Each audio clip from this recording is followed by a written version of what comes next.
Bueno, hoy vamos a cerrar la segunda parte de la primera, es decir, hasta ahora el mapa ha sido la conciencia y la pasión, en todos los autores que vimos y en todos los autores que vamos a ver en esta clase también. O sea que el paisaje, ya a esta altura, está conformado por la conciencia, el diseño analítico de la búsqueda en ciencia, la representación, la física y la mecánica como paradigmas de la ciencia.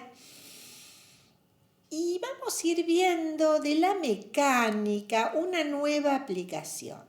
Yo ahora les cuento la arquitectura de la clase. Yo voy ahora hacia Hume, David Hume. David Hume, acá tengo su libro. Escocés.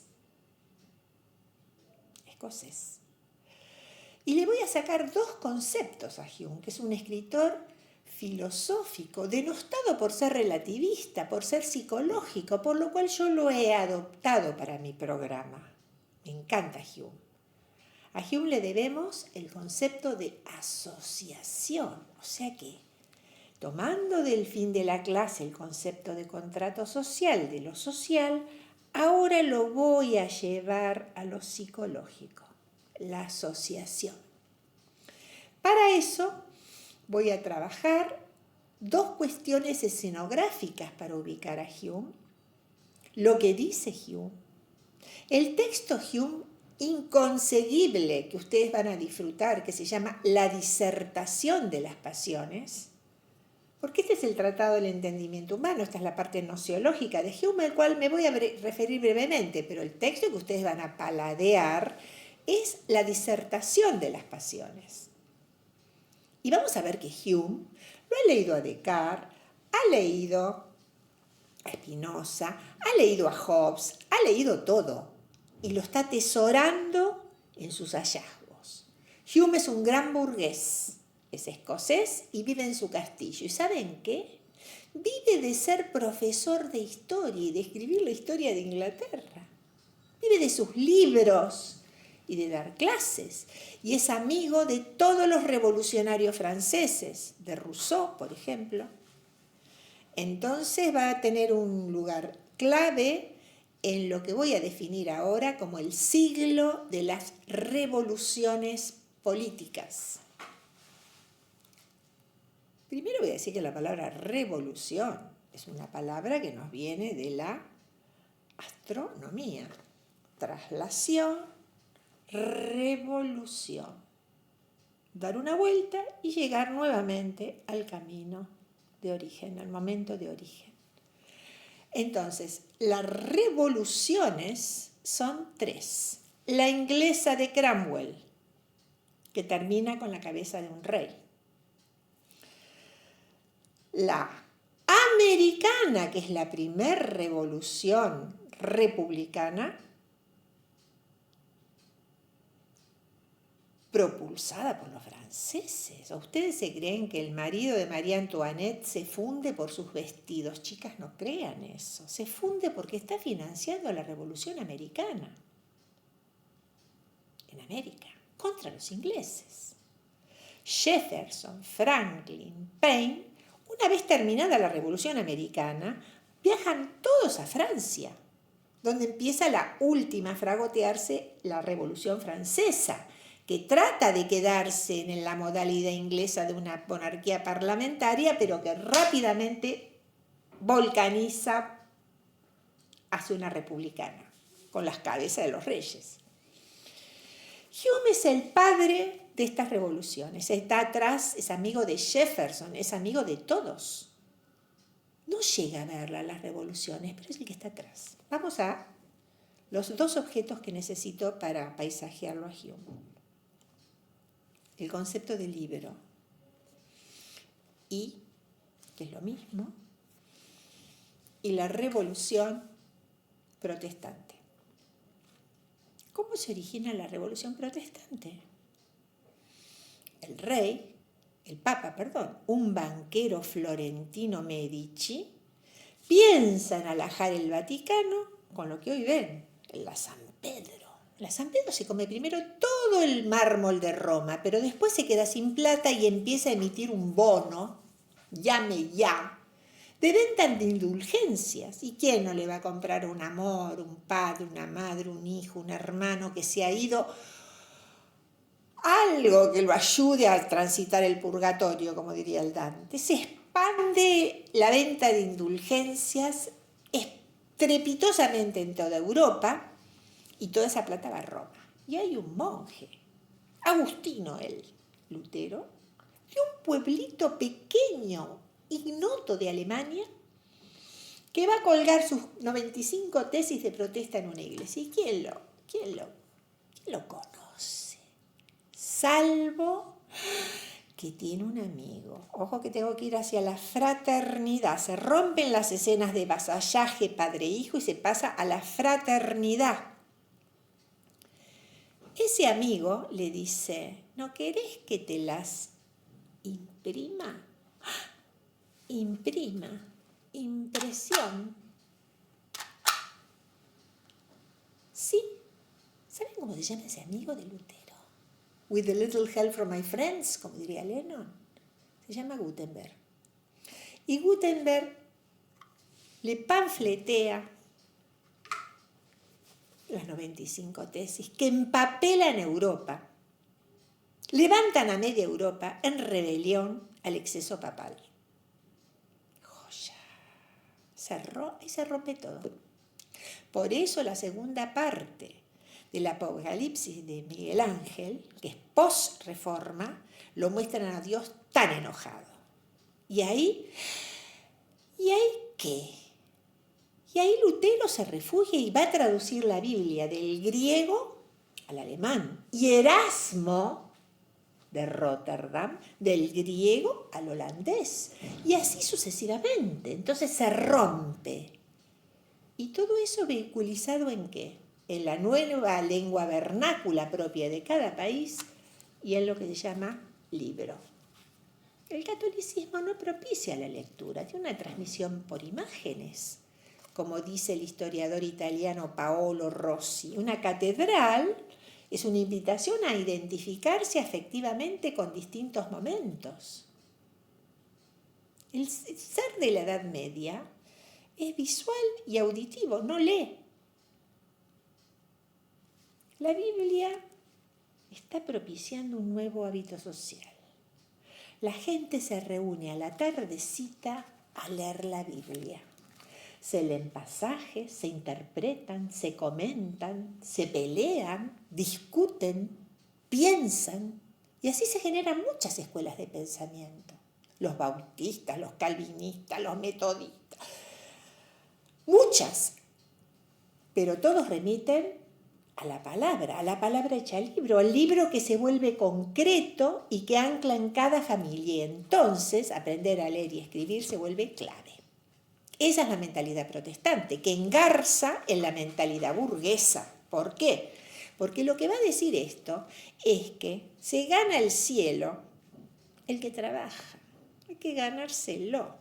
No se compra con indulgencias ni con favores. Hay que trabajando duramente, trabajando, sí. Y ahora vamos a Hume. Entonces, el libro va a modelizar los hábitos sociales del siglo XVIII. Es decir, leer y escribir. Las primeras escuelas surgen. La psicología, la pedagogía empieza a ser clave. Se necesita un sujeto que piense, que lea, que escribe, que interpreta. Un burgués. El libro pasa de la letra gótica y de los grandes libros familiares a el librito. Hoy me lo traje a Hume. Fíjense, Hume. Acá está la fotito de él. Miren, ya no usa peluca, ya no usa sombrero.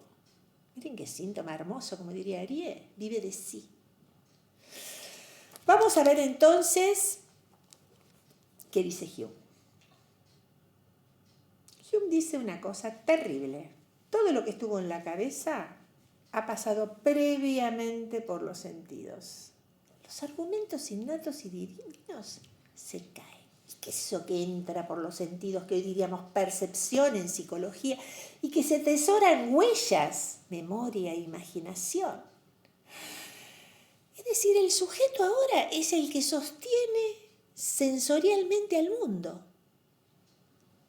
A eso lo van a llamar, no es propiamente de Hume, sino de Locke, el concepto de tabula rasa, que, o casualidad, la tabula rasa es un sujeto en el cual lo real se escribe.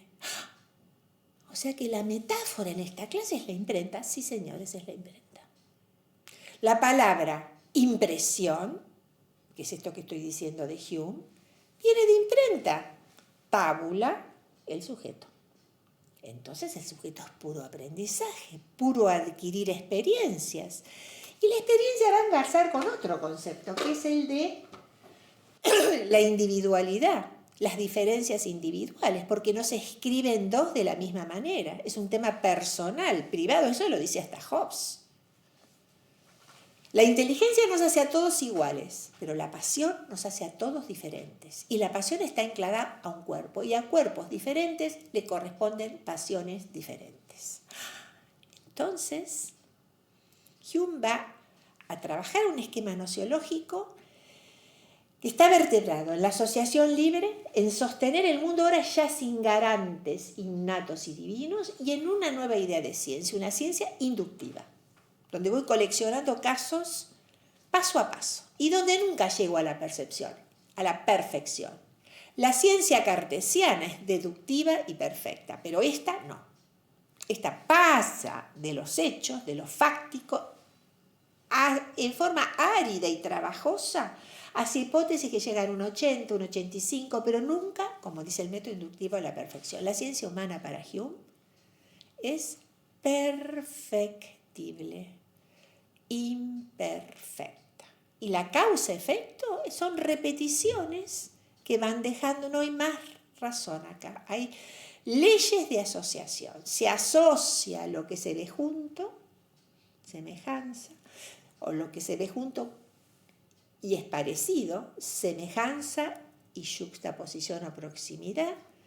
Se asocia o se pega lo que está antes y después, causa-efecto. Se asocia lo contrastante, blanco, negro, blanco, lindo, feo, bueno, malo. Entonces él va a sustituir las leyes de la razón por leyes de la asociación. Y miren cómo nos va cambiando la mente. En la mente las representaciones o impresiones se suceden unas a otras según las leyes de asociación o aprendizaje. O sea, la razón se fue. Esto es automático además. El control consciente, voluntario, se desdibuja. Las revoluciones se motorizan por la pasión. Sostenerse firmemente en una pasión, decía Hobbes. Entonces, vamos a ir viendo que hay una revolución a nivel nociológico. Antes teníamos princesitas, las ideas innatas y divinas. Ahora somos todos iguales. Todo se adquiere por asociación, por la impresión.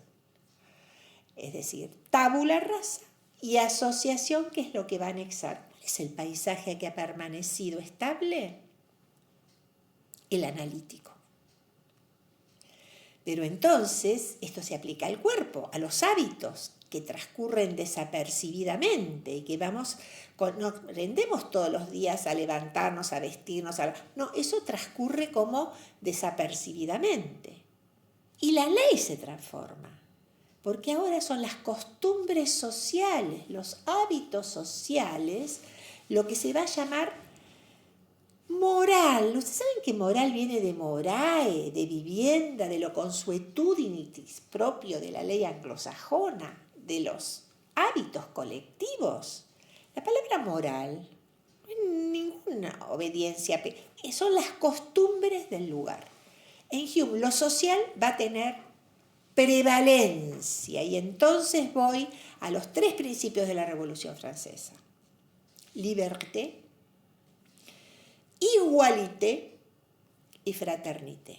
Y a quienes no saben quién lo escribe, la Declaración de los Derechos del Hombre y del Ciudadano, lo escribe el Marqués de Lafayette, amigo de los revolucionarios, que estuvo en América y que viene, y que se enoja cuando se da cuenta que la Revolución Francesa no va a ir hacia una monarquía parlamentaria, sino una republicana, y ahí retira la firma, Liberté. Y ahí está Rousseau, Voltaire, muy amigo de Federico der Grosse, el prusiano, la división de poderes. Ahí se va fragoteando la Revolución Francesa. ¿Y qué pasa con las pasiones? Y voy cerrando en Hume. Las pasiones entonces, en Hume, son un producto psicológico que incluyen representación, memoria, deseo, tiempo, lenguaje, asociaciones. Y va a decir que las pasiones se asocian entre sí por contigüidad y se van agigantando o se contraponen entre sí. Ya Hume no concibe las pasiones como estados quietos, sino en una dinámica procesual que las va moviendo, las va mutando, atisba el concepto de conflicto, el de probabilidad, porque lo que va a decir Hume, que es el gran epistemólogo de las ciencias fácticas e inductivas, es que ya las conexiones no son necesarias, todo es contingente, todo es probabilístico, armable y desarmable, como son las asociaciones, como son los contratos, son armables y desarmables, según cumplan o no sus objetivos. El lazo fraterno, Hume lo va a exhibir psicopatológicamente, como lo he encontrado en Colette Soler, con su relación con Rousseau, que era un gran paranoico. Rousseau tiene una carta que ha coleccionado Colette Soler, donde Rousseau va a hospedarse al castillo de Hume y dice de Hume: le vi una mirada negra, bien paranoico. Y de golpe pensé, pero sí es el bueno de Hume, y lo abracé. Sin embargo, Rousseau lo vuelve loco a Hume, le hace un juicio, lo vuelve loco. Entonces Hume lo vamos a ver como epistemólogo, probabilista, cómo las pasiones van a quedar impregnadas por este movimiento procesual, contingente, armable y desarmable, por la asociación de pasiones entre sí y por estos tres conceptos: liberté, fraternité e igualité. Y nos despedimos de esta parte con el iluminismo tardío alemán de Kant, que va a mirar para atrás como un relámpago furioso toda esta parte que estuvimos viendo y le habla enojado a Hume. Toma, lo admira, lo ama en su concepto de experiencia y va a decir: si bien todo comienza la experiencia, no todo se origina en ella, y va a Descartes a buscar no los innatos ya, pero sí los a priori con que el sujeto espera la experiencia. Es decir, que Kant se revela al tabula rasa. Kant también se revela el concepto de asociación, donde dice: no, la ley no puede quedar contingencializada a las costumbres de un lugar, hay una ley universal, el imperativo categórico. Entonces, lo ama Hume, pero lo critica. Rescata un Descartes y lo vuelve a denominar racionalista, que es una lectura retroactiva de Kant, porque Descartes no es racionalista, es un hombre de ciencia. Esa es una lectura póstuma de Kant. Pero ¿qué les voy a hacer leer de Kant? No ese Kant enojado, el Kant adolescente les voy a hacer leer. El de las enfermedades de la cabeza. Es decir, que traduce del griego, la psicopatología griega, al alemán. Aparece el concepto de Trier, donde va a decir que las psicopatologías son todas enfermedades de la experiencia. Las alucinaciones son percepciones sin objeto. La memoria, la manía, coser sin hilo. Una joya, un Kant adolescente. No el Kant de la razón pura y de la razón práctica, que se dedica a enojarse, a resignificar a Descartes y ponerle la montura a Hume. Kant adolescente, que anticipa 30 años las obras de Pinel. Ese texto ignoto me costó un Perú conseguírselos. Nadie lo conoce. Ahora está empezando a ser conocido porque yo lo divulgo. Las enfermedades de la cabeza, enfermedades de la experiencia y las del delirio. Y si se juntan las dos, lo leen. Y por último, el Kant viejo, anciano, que escribe La antropología empírica, texto póstumo, que para la antropología empírica es la psicología. ¿Y saben qué definición va a dar de pasiones? Como patos, según reza su texto adolescente. Patos kefalia, es decir, como enfermedades. Y Kant va a decir que hay dos tipos de enfermedades. Agudas, las emociones, borracheras, donde hay mucho cuerpo y donde el sujeto no se acuerda bien después de lo que hizo, mucha intempestividad, mucha volcanidad, poco lenguaje, las agudas, y las crónicas que son cánceres de la razón. ¿Y quiénes son las patos crónicas? Las pasiones. O sea que él, a la palabra, va a redescubrir la patos griega y le va a dar, hoy nuestra materia se llama psicopatología. Vean cómo compone el alemán. Psicopatología, la palabra patos. Pero lo que más me gusta de Kant, y cierro con esto, es que las clasifica, las pasiones, en las pasiones naturales, libertad y sexualidad. ¡Ah! Belleza, bien griego, bien epicurio. Y las sociales. ¿Cuáles son las sociales? El delirio de grandeza, de poder y de dinero. ¡Oh! Esas son adquiridas socialmente. Las pasiones, entonces, hay una idea fija y una fuerza brutal del sujeto. Kant va a dejar dibujado el futuro arbolito taxonómico de las pasiones que vamos a ver en Ribot. Emociones y pasiones. Listo.